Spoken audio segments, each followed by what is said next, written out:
Hey, what's up, A-Push kids? We're back for our next lecture in AP US History. Today, we're going to be covering topic 7.8, Cultural Controversies. We have two different learning objectives that we're going to tackle this afternoon. Our first one is objective 7G.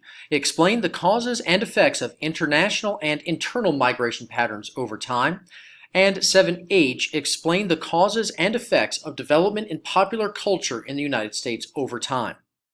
We have a few key ideas for today, four in fact, and our first one, and key idea number one, says by the 1920s, a majority of the U.S. population lived in urban centers, which offered new economic opportunities for women, international migrants, and internal migrants.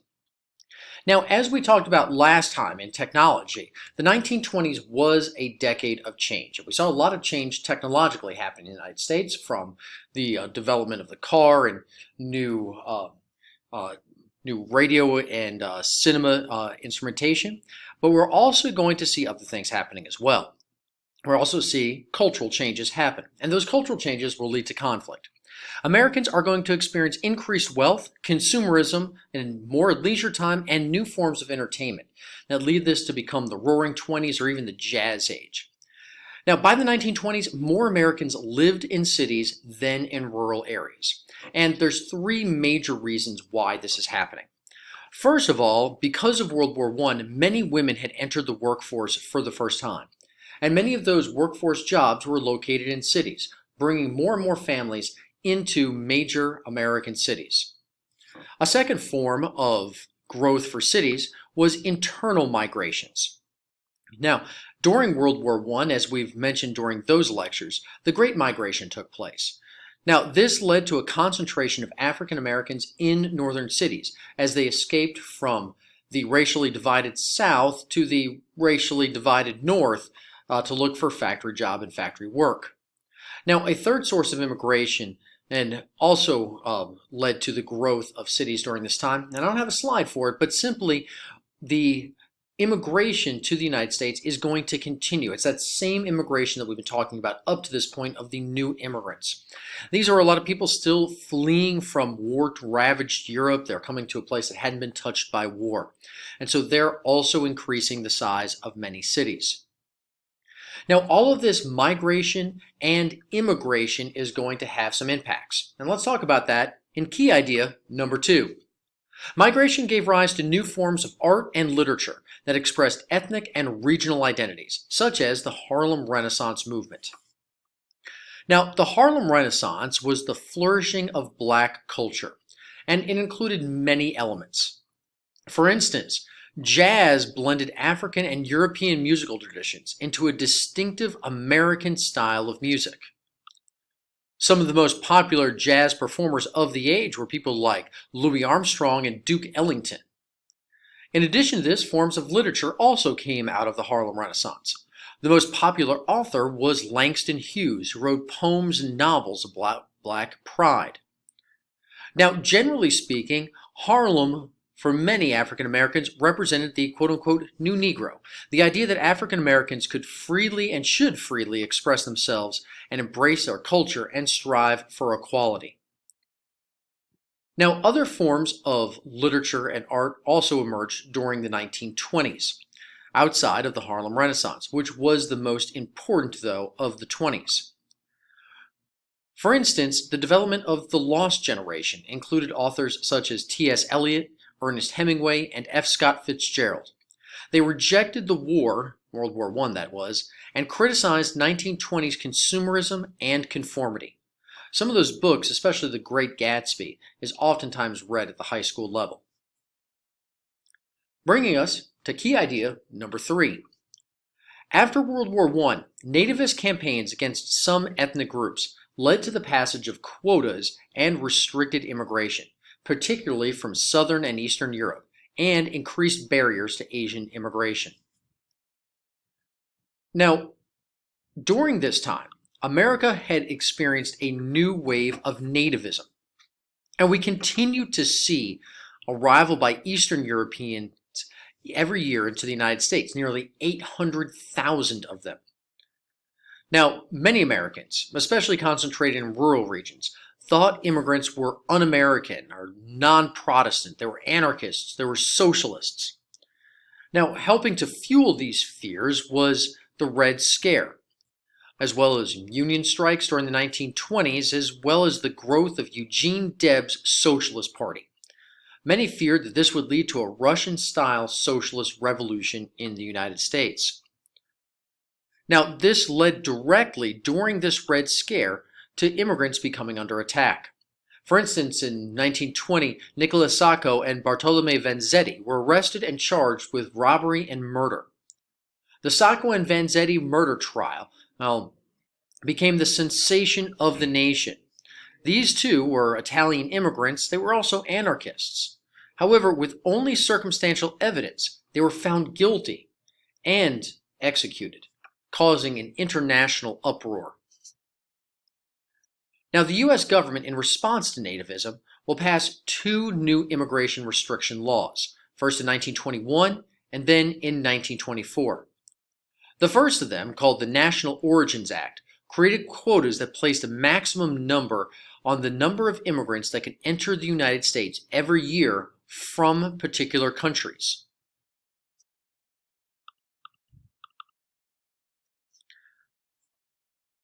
Now, laws such as these targeted those immigrants who had come from Southern and Eastern Europe. Since the National Origins Act, and then later on in 1924, the Immigration Quota Act, placed that total number based on the 1890 census, before many of these European countries had had many immigrants to the United States. This intentionally limited the number of immigrants from those particular countries, thus cutting down on the number of future ones that could get in. For instance, we see with those immigration and quota laws, the number of immigrants that were coming into the United States from before the law to those that were coming in after the law. You see that between 1907 and 1914, immigrants from Southern and Eastern Europe numbered nearly 700,000. However, after 1924, that number had dropped to under 22,000. Not only did the U.S. government get involved, but we also saw nativism in social organizations as well during this particular time. The 1920s saw a massive increase in membership in the Ku Klux Klan. Now, the KKK promoted quote-unquote traditional American values, and they used fear and violence to attack groups that were no longer just African Americans. They also targeted immigrants, Catholics, Jews, as well as socialists. Now, they began their re-rise to prominence in the United States right here in Georgia in 1915, holding their first reorganizational meeting on the very top of Stone Mountain, a privately owned edifice at that particular time. Now, by 1924, the KKK had grown significantly in power and had 4.5 million members and had elected politicians to power in several states. We can see them marching here in the open, no longer fearful and having to hide clandestinely at night. And here we can see in this map where the Klan had elected governors and senators and where there was major areas of Klan violence. Notice that it spread to the north, indicating now that this is a group that is also targeting immigrants and non-African American groups. Leading us then to key idea number 4. In the 1920s, cultural and political controversies emerged as Americans debated gender roles, modernism, science, religion, and issues related to race and immigration, which we've kind of already just covered. Now, generally speaking, rural Americans reacted to changes that were happening in the United States, cultural changes, by attacking these behaviors and oftentimes calling them un-American or unpatriotic. And we'll tackle these in a few themes. And our first one had to deal with gender roles. Specifically, we'll talk about women during this particular time. Now, during the 1920s, women's roles are going to change significantly. Now, in 1920, women are going to gain the right to vote, which is a huge social change, though many will still not exercise that right, at least initially. But in other ways, women change socially as well, and significantly. For instance, we have new fashion trends, we have got new voting rights, we have more leisure time, and women, especially young women, saw an increased sense of freedom during this particular time. Not only with their time, but also with the money that they were earning or had earned in some of these factory jobs during World War II, and were continuing to work in now that the war was over. Because of women's newfound economic independence, advertisers oftentimes sold products to them by targeting women's not only sexuality, but also their appearance as well, such as the health soap popular for men and women, or Listerine, how's your breath today? Or kiss-proof mascara. Now, many young, unmarried women embrace their independence and sexuality as flappers. We can see some of the images of flappers at this particular time. Notice the shorter hemlines. They're showing their ankles and almost some knees. They've got short hair, hats. The hair was oftentimes was bobbed. You'll be able to see it in these images right here, such as those shorter hemlines, that bobbed or wavy hair.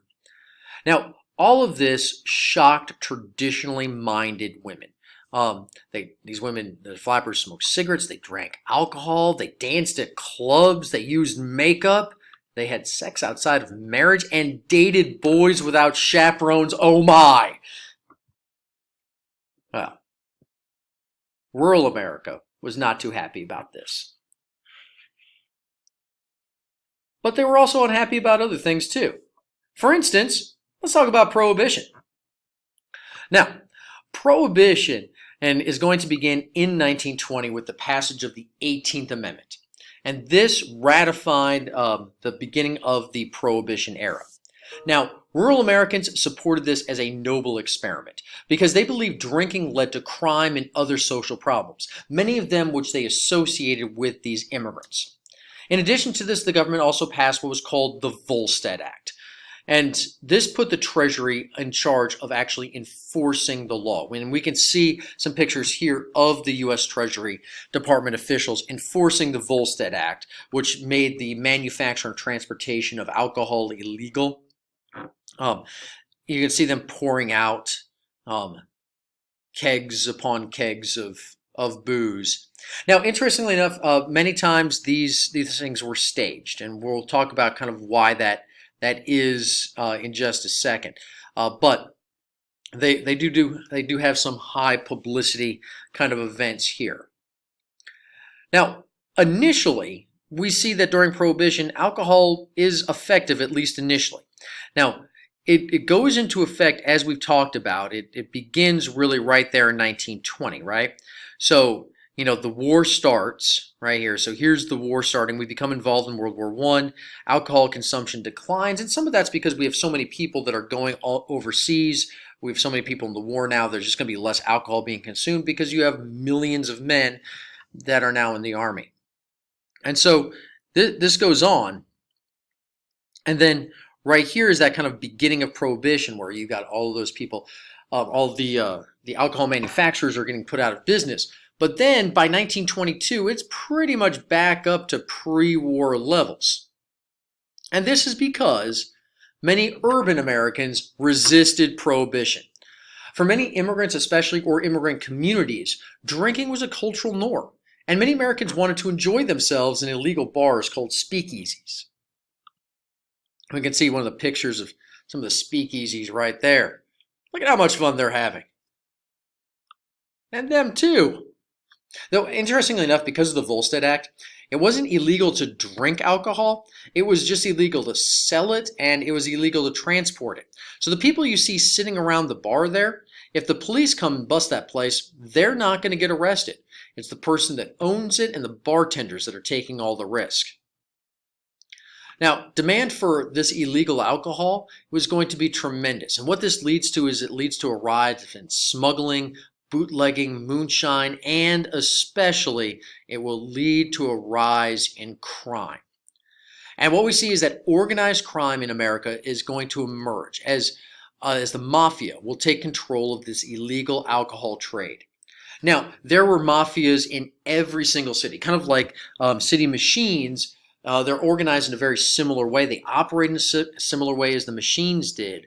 And the most notorious of them all was Al Capone, who helped to control the alcohol trade in the north side of Chicago. Now, let me be clear though, Al Capone was just one of many. And in fact, he didn't even control all of Chicago. He only controlled parts of the city. But he is the most notorious, Scarface Al Capone. But they were incredibly violent people too. Probably the most famous of these violent massacres occurs on St. Valentine's Day in 1929. Now, by the end of the 20s, only 19% of Americans supported Prohibition. And the strongest defenders were rural Americans. But most Americans believed that Prohibition caused more problems than it solved. Eventually, we would pass the 21st Amendment in 1933 to repeal Prohibition. But don't worry, the rural people, they're not done yet. They're angry at other stuff too. For instance, intolerance and religion. So, rural Americans are going to find comfort in religious, what we call fundamentalism. Now, religious fundamentalism, and I'm not criticizing religious fundamentalism, but it is a literal interpretation of the Bible. Now, rural people at this time, oftentimes they rejected urban values, and many times they still do. We still see this kind of this tension even in our political system today. And they were very wary of the new role of women and the new role of immigrants. And we see the radio being used, especially by evangelicals, to broadcast Christian messages, such as Billy Sunday during the 1920s. In particular, what they took anger at was how they saw the Bible being contradicted by the teaching of evolution in schools.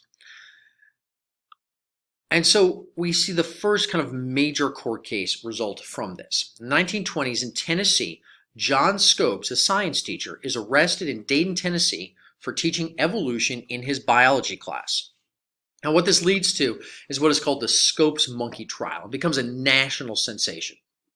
And it's really more of a media circus than really anything else. They bring in two very famous lawyers to argue the case. Their arguments are broadcast nationally on the radio by the thousands people listened in live to these arguments. The ACLU, which is the American Civil Liberties Union, helped to defend John Scopes, and they bring in the very famous Clarence Darrow, who was the big name attorney during that day. And he really kind of represented the ideas of urban America, of science, of modernity. Now, on the other hand, William Jennings Bryan, yes, the William Jennings Bryan from the election of 1896, the Cowardly Lion, right? He's going to serve as the prosecutor for this tiny town in Tennessee. And he really represented these kind of rural Christian values. Now, Scopes will eventually be found guilty. He's forced to pay a $100 fine. He doesn't teach there again next year, but that doesn't really matter. The ACLU ends up paying his $100 fine. But generally speaking, evolutionists believe they had won because Darrow got Bryan to admit that the world may not have been created in 6 24-hour days. But either way, all of these things go to highlight how this is a decade of change and conflict in the 1920s. We see an increase in consumerism. We see policies favoring businesses in isolation. We see cars, radio, entertainment, and women and African Americans experiencing new freedoms while immigrants come under attack. All right, so that's been our lecture for today. A little bit longer than normal, but hey, look, really understand that this is all about change. Cities grow. We've got a response against immigration. We've got a response against, we have cultural changes with the Harlem Renaissance and the Lost Generation. And urban America is not happy with all these changes that are happening to women, the changes happening to immigration, the changes that are happening in science and evolutionary teachings, etc. And we've got prohibition on top of that. So all of those changes and all of this is going to come to a crashing end in the beginning of the Great Depression, which is the topic for next time. But hey, for now, don't forget to smash that like and subscribe button. And until next time, and as always, go Pack.